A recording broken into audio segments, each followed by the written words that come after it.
Hi viewers, welcome to our channel. ప్రస్తుతం మనతో పాటు సీనియర్ జర్నలిస్ట్ దాము బాలా సార్ వారితో మాట్లాడుతున్నాం.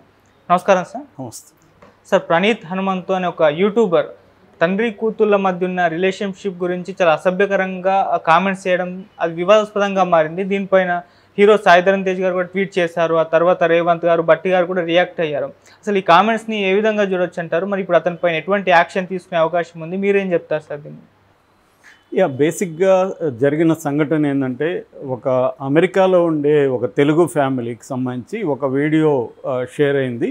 ఆ వీడియోలో తండ్రి కూతుళ్ళ మధ్య అనుబంధాన్ని చూపిస్తున్న వీడియో అది బేసిక్గా.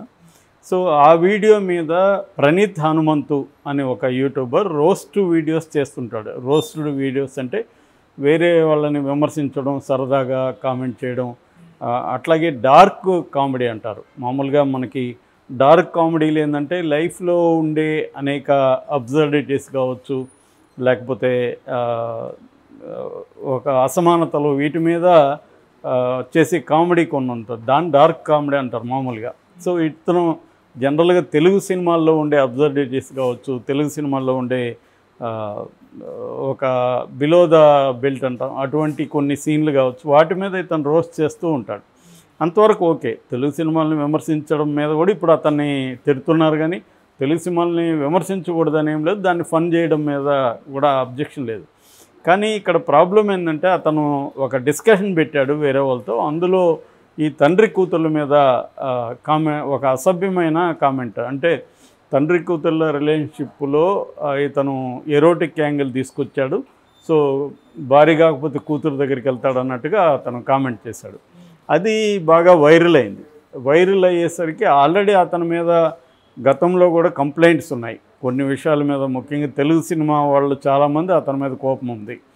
సో ఈ కాంటెక్స్లో ఇతన్ని మంచు మనోజ్ చాలా తీవ్రంగా నేను అంతు చూస్తా అన్నాడు. గతంలో కూడా నేను అతను కాంటాక్ట్ చేశాను, అతను చేస్తున్న కొన్ని సరిగా లేవు, వాటికి అతను ఎత్తి చూపించాను, కానీ అతను పట్టించుకోలేదు, సమాధానం లేదు, అతన్ని మాత్రం నేను వదిలిపెట్టేది లేదని మంచు మనోజ్ కూడా ట్వీట్ చేశాడు. అయితే నిన్న ఇంత హైప్ దీని పట్ల క్రియేట్ కావడానికి మాత్రం సాయిధరమ్ తేజ్ కారణం. సాయిధరమ్ తేజ్ ఇక్కడ రేవంత్ రెడ్డికి, భట్టి విక్రమకి, తర్వాత సిటీ పోలీస్ కమిషనర్ వీళ్ళకి అందరికి కూడా ట్యాగ్ చేస్తూ అతని కామెంట్స్ అవన్నీ పెడుతూ తను సీరియస్గా దీన్ని తండ్రి కూతుళ్ళ మీద ఇలా అసభ్యంగా పెడుతున్నాడు, ఇతన్ని మీద చర్య తీసుకోవాలి అనేది అతను పెట్టాడు. దాంతోపాటు పేరెంట్స్కి కూడా మీ పిల్లల వీడియోస్ని పొద్దుస్తమానం అప్లోడ్ చేయకండి, దీన్ని మిస్యూజ్ చేసే అవకాశం ఉంది అనేది కూడా అప్పీల్ చేశాడు. సో ఆ తర్వాత ఇవన్నీ అయినాక రేవంత్ రెడ్డి కూడా అతని మీద కేసు పెట్టమని చేశారు. చాలామంది తన మీద పోక్సో కేసు పెట్టాలి, చిన్నపిల్లల్ని ఇలా అబ్యూజ్ చేస్తున్నాడు అనేది కూడా డిమాండ్ చేశారు. దాని తర్వాత ఈ ప్రణీత్ హనుమంత్ అనే అతను, నేను జనరల్గా డార్క్ కామెడీ చేస్తుంటాను, అందులో భాగంగా కొన్ని డార్క్ జోక్స్ వేస్తుంటాను, కానీ నేను హద్దు మీరాను, ఈ విషయంలో నా తప్పే, నన్ను క్షమించండి, నేను అవన్నీ కూడా డిలీట్ చేసేసాను, సో ఇక మీదట ఇలాంటి చేయను అనే క్షమాపణ అయితే చెప్పాడు. సో పైగా అతను మామూలు వ్యక్తి కూడా కాదు, వాళ్ళ నాన్న senior IAS officer Arun Kumar అని, శ్రీకాకుళం. తను ఇంతకుముందు అనేక జిల్లాల కలెక్టర్గా పనిచేశాడు, గవర్నమెంట్లో కూడా వివిధ హోదాల్లో అతను పనిచేశాడు.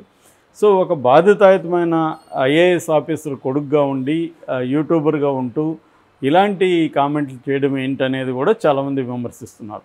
అయితే దీన్ని బ్రాడర్ కాంటెక్స్లో మనం చూసినప్పుడు ఇవాళ ఏమైందంటే, యూట్యూబర్స్ అనేవాళ్ళని నేను చాలాసార్లు చెప్పాను, యూట్యూబ్ మోడల్ అనేది ఎలా ఉంటుందంటే, ఎక్కువ వ్యూయర్షిప్ కావాలి, ఎక్కువసేపు ఆ వీడియోని చూడాలి.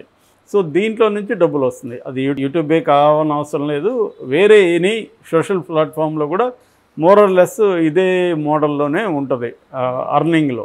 అందుకని ఎక్కువ మంది ఏం చేస్తుంటారంటే, వ్యూయర్స్ని ఎక్కువ అట్రాక్ట్ చేయడం కోసం ఒక్కోసారి ఎక్స్ట్రీమ్గా వెళ్ళడం, సెన్సేషనల్గా ఉండడానికి ట్రై చేయడం, అది చేస్తున్నారు. దీనివల్ల ఒక్కొక్కసారి ఇబ్బందులు వస్తున్నాయి. ముఖ్యంగా ఏంటంటే, సెలబ్రిటీలు కావచ్చు, లేకపోతే వ్యక్తుల ప్రైవేటు వ్యవహారాలన్నింటినీ కూడా వీళ్ళు వాటిని లేనిపోని సృష్టించడం. చివరికి కొన్ని యూట్యూబ్ ఛానల్ ఎలాగ వెళ్ళిపోయినాయంటే, ప్రముఖులకి యాక్సిడెంట్లు అయినట్టుగా చెప్పేయడం, చనిపోయినట్టు కూడా చెప్పేయడం, ఇప్పుడు మహేష్ బాబు ఎన్టీఆర్కు యాక్సిడెంట్, తీవ్రమైన యాక్సిడెంట్ అని పెట్టేయడం, ఈ స్థాయిలో ఉంటున్నాయి. అట్లాగే లేని విడాకుల రూమర్స్ క్రియేట్ చేయడం. ఆ మధ్య కూడా శ్రీకాంత్ వాపోయాడు, నాకు నా భార్యకి గొడవలు పెట్టి విడాకులు కూడా ఇచ్చేశారు వీళ్ళే అనేసి.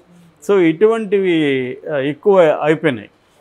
దీని అంటే ఒకవైపేమో ఫ్రీడమ్ ఆఫ్ స్పీచ్ అనేది అవసరం ఖచ్చితంగా. అయితే ఫ్రీడమ్ ఆఫ్ స్పీచ్కి కూడా లిమిటేషన్స్ ఉంటాయి, రెస్పాన్సిబిలిటీస్ ఉంటుంది. ఫ్రీడమ్ ఆఫ్ స్పీచ్ అని నాకు ఫ్రీడమ్ ఉంది కదా, నేను నోటికి వచ్చినట్టు బూతులు తిడితే నువ్వు ఊరుకోవు కదా అంటే వేరే వాళ్ళని హత్య చేయడం, వేరే వాళ్ళ జీవితాలని రాంగ్గా బయటికి చూపించడం, ఇలాగా రకరకాలుగా అయిపోయింది.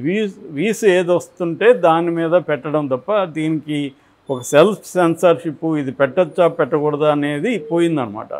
సో దీనివల్ల చాలా రకాల ఇబ్బందులు. ఇది ఎక్స్ట్రీమ్కి వెళ్ళిపోయి ఇప్పుడు పిల్లల మీదకి వెళ్ళింది. మామూలుగా అయితే ప్రపంచవ్యాప్తంగా కూడా పిడోపిలియా అంటారు, అంటే చిన్నపిల్లలతో లైంగికంగా ఇది చేయడం, ఇవన్నిటిని బ్యాన్ చేశారు ప్రతి దేశంలో. మన దేశంలో కూడా చూడడం కూడా నేరము, పెట్టడం అయితే ఇంకా సీరియస్ నేరం.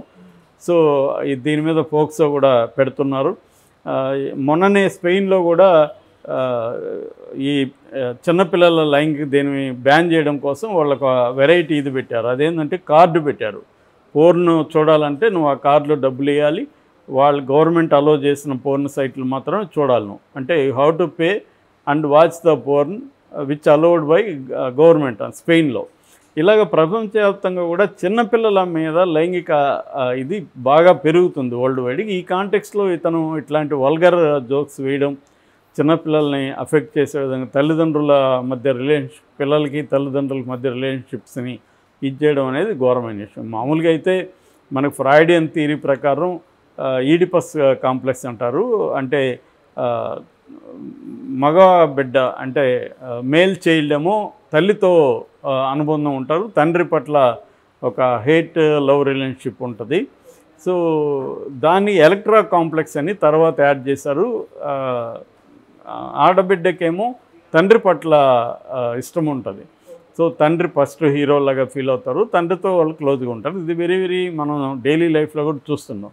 అంత మాత్రం దాన్ని అక్కడతో ఆపకుండా దాన్ని కొంత ఎక్స్ట్రీమ్కి తీసుకెళ్ళి వల్గర్గా కామెంట్లు చేయడం, దీనివల్ల ఏమవుతుందంటే ఆ పిల్లల మీద కూడా ఇది ప్రభావం పడుతుంది. అట్లాగే సమాజం మీద కూడా చాలాసార్లు మనం చూస్తున్నాము, తండ్రులు కూతుర్లని అత్యాచారం చేయడం కావచ్చు, వాళ్ళని లైంగికంగా వేధించడం కూడా ఈ మధ్య చాలా పెరిగింది అది. సో ఈ మధ్యన మనం చూసాం, కూతురు ఇక్కడ చంపేసేవాడు కూడా అతను తీసుకెళ్ళి ఎక్కువ పోర్ను చూడడం వల్ల అతనికి ఏంటంటే ఆ మైండ్ అంతా బాగా డిస్టర్బ్ అయిపోయింది. దాన్ని చిన్న బిడ్డ, నిజానికి ఆ కూతురు 10-12 ఏళ్ళు ఉంటాయి ఆ పాపకి.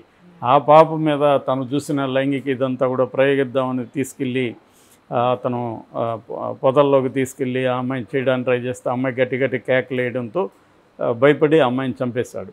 సో ఇలాగా సంఘటనలు ఇవాళ పెరుగుతుంది. ఈ లార్జ్ కాంటెక్స్ట్లో ఏంటంటే ఇది ఖచ్చితంగా ఈ ప్రణీత్ హనుమంతు సంబంధించి ఈయన సాయిధర్మ తేజ్ పెట్టింది చాలా ఖచ్చితంగా అప్రిషియేట్ చేయాలి. దీన్ని సీరియస్గానే తీసుకోవాలి. అయితే మనకున్న గవర్నమెంట్స్కి ఉండే ఒక డబుల్ స్టాండర్డ్స్ ఉంటాయి. ఒకవైపు ఏమో విచ్చలవిడిగా వదిలేస్తారు అన్ని సైట్లని, రెండో వైపు ఏమో రిస్ట్రిక్షన్స్ ఇలాంటివి పెట్టడానికి ట్రై చేస్తారు. ఓకే. సో ఇది ఎందుకంటే ఇప్పుడు పోర్ను చూసే ప్రతి ఒక్కరికి మెచ్యూరిటీ ఉండడం, దాన్ని చూసి వాడు పర్సనల్గా ఎంజాయ్ చేయడం వరకు అయితే ఓకే, అబ్జెక్షన్ లేదు. కానీ దాని ప్రభావం సమాజంలో పడడం, అత్యాచారాలు పెరగడం, ఇది ఆందోళనకరమైన విషయం. ఇది మన దేశానికి సంబంధించింది, ప్రపంచవ్యాప్తంగా కూడా ఉందన్నమాట. దీన్ని సీరియస్గా అయితే తీసుకున్నారు. ఇప్పుడు అతను క్షమాపణ చెప్పినా కూడా సరిపోదని చెప్పి అతని మీద కేసు అయితే పెట్టే అవకాశం కనిపిస్తుంది. సో దీని నుంచి ఏంటంటే ఇప్పుడు ఇది ప్రణీత్ హనుమంతుకి సంబంధించిన విషయమే కాదు, ఇది చాలా wider and bigger problem. So దీని పట్ల అవేర్నెస్ కూడా క్రియేట్ అవుతుంది. ఆ మేరకు కూడా సాయిధర్మ తేజ్ మనకి ఉపయోగపడతాడు దీన్ని అవేర్నెస్ క్రియేట్ చేయడం. వాళ్ళు కూడా దీన్ని ఏదో వన్ ఇన్సిడెంట్ వరకు చూడకుండా దీని మీద వాళ్ళు ఇట్లాంటి సెలబ్రిటీలు కానీ కొంత క్యాంపెయిన్ లాగా చేయగలిగితే కొంత అవేర్నెస్ పెరుగుతుంది. Okay sir, thank you so much sir.